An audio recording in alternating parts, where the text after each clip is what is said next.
मंच पर बैठे हुए सभी नेतागण, यहाँ पर पधारे हुए हमारे मीडिया के दोस्तों,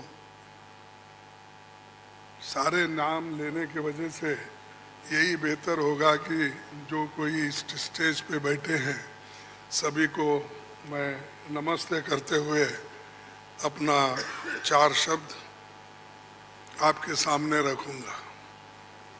आज की ये जो बैठक हुई ये बहुत ही ठीक ढंग से सभी पार्टियों ने मिलके चलाया।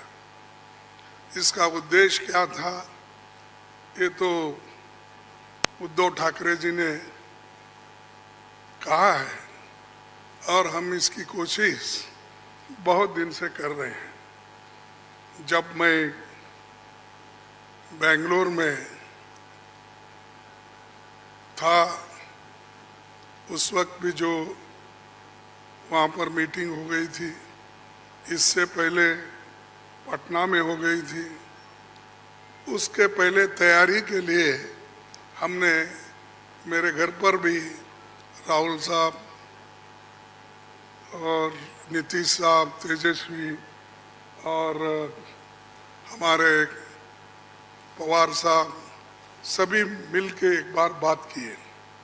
उसका एक ढांचा बना। उसके बाद जो नीतीश साहब के पटना में पहला मीटिंग हुआ, उस मीटिंग में एक एजेंडा तय करने की बात हो गई और उसके बाद में बेंगलोर का हुआ।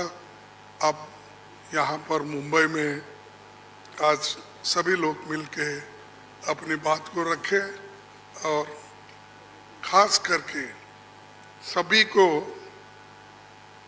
एक ही, सबका उद्देश्य एक ही है कि महंगाई को कैसा कम करें, इसके लिए कैसा लड़े, अनएम्प्लॉयमेंट के लिए कैसा हम लड़े।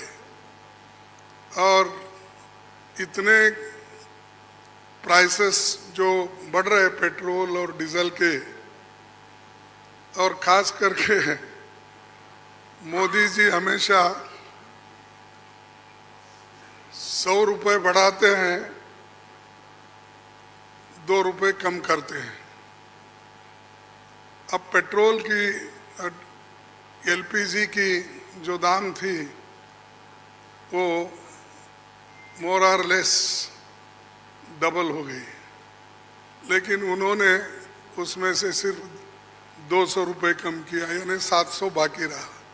यानी पहला जो 55 रुपये में एक सिलेंडर मिलता था उसको उन्होंने अभी भी 70 रुपये में ही 70-75 में रखा, यानी कोई कम नहीं हुआ।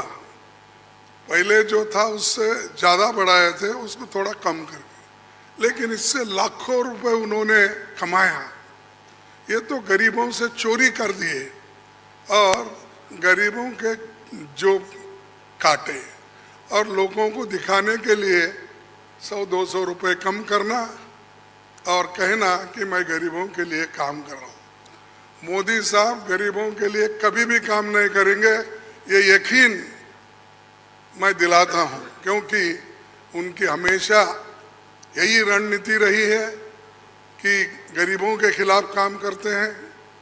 बड़े बड़े उद्योगपति के साथ वो मिलजुल के चलते हैं। और यहाँ पर तो कल ही एक रिपोर्ट आपके सामने राहुल गांधी जी ने रखा था, अडानी की संपत्ति बढ़ गई कैसी, बढ़ाए कौन, और कैसा आज कम से कम 75,000 करोड़ रुपए गरीबों के जो पैसे थे उनके जेब में कैसा गया, ये सारी चीज़ें उन्होंने बताया।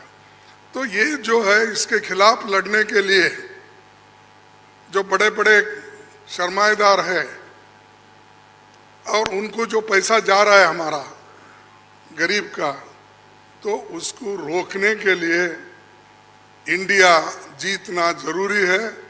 और इंडिया जीतने के लिए ही इस मंच पे सभी लोग बैठे हैं।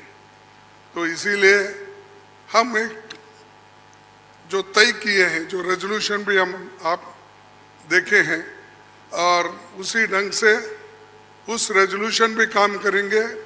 हर जगह मीटिंग करेंगे, हर स्टेट कैपिटल में हम जाएंगे और जो ये मुद्दे हैं, इन्फ्लेशन का हो, अनएम्प्लॉयमेंट का हो, हर चीज़ की जो बढ़त हो रही उसका हो, और ऑटोनोमस बॉडीज़ को सत्यानाश कर रहे हैं, और चाहे ईडी, सीबीआई, विजिलेंस, हर एक ऑटोनोमस बॉडी का मिसयूज कर रहे हैं।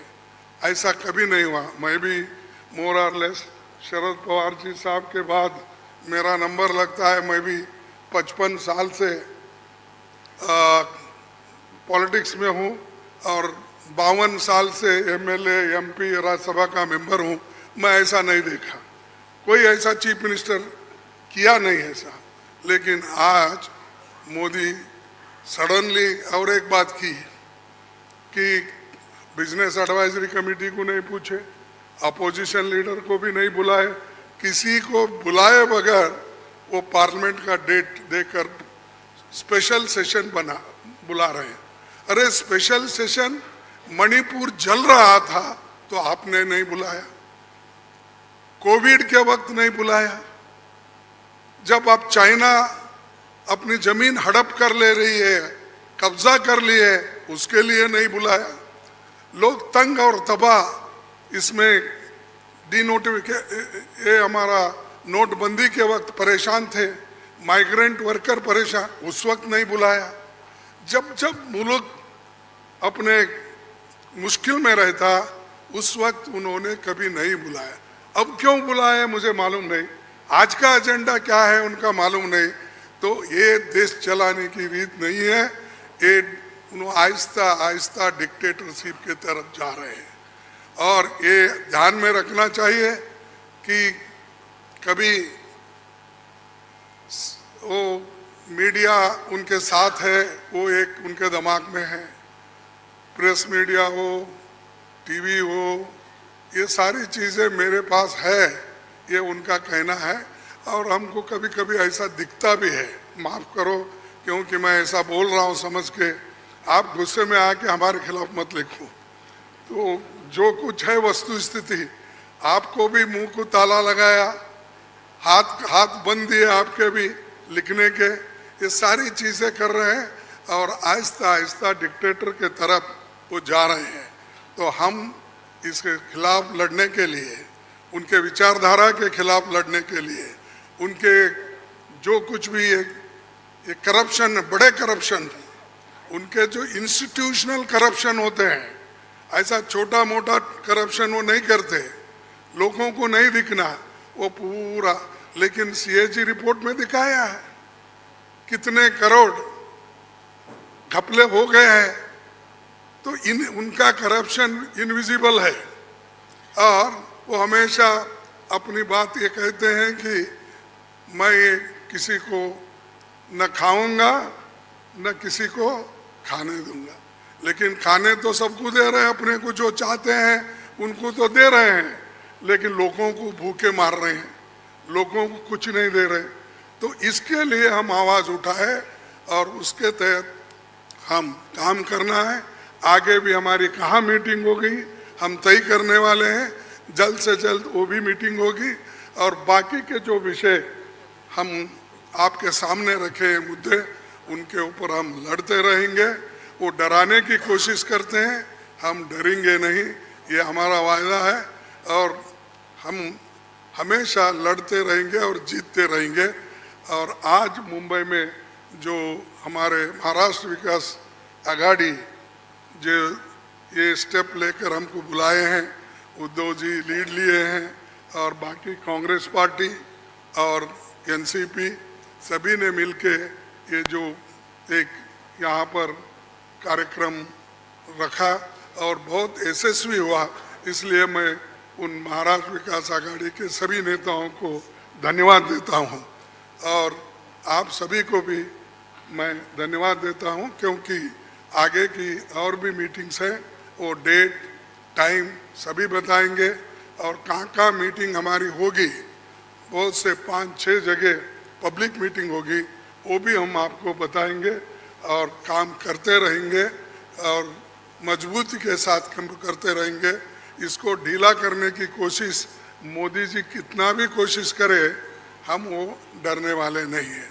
इसीलिए मैं इतना ही कहूँगा कि उन्होंने तो हमेशा मोदी जी झूठ बोलते ही रहते हैं, लेकिन लोग उनको सच समझते हैं।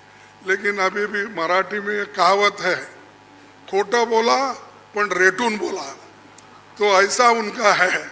इसीलिए सब झूठ बोलते जाते हैं, लोगों में भ्रम डालते हैं, तो वो सबको हमको एक्सपोज करना है, हम करते रहेंगे। धन्यवाद।